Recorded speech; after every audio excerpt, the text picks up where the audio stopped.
Heavenly Father, thank you for loving my family with everlasting love. Help us to know you better and love you more today. Teach us how to build solid relationships with other believers.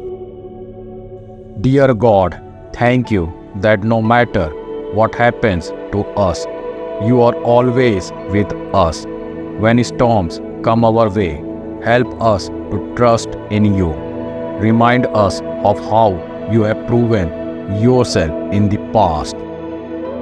Dear God, thank you for the children you have blessed me with. I pray you will watch over, protect, and keep them safe.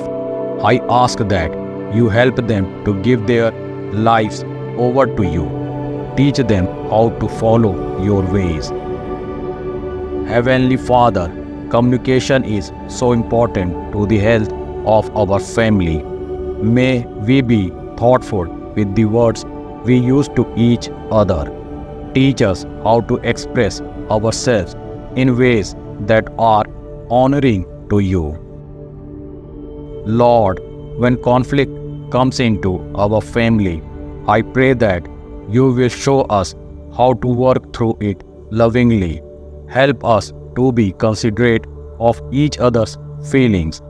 Reveal to us where we may have made a misstep and give us the courage to make things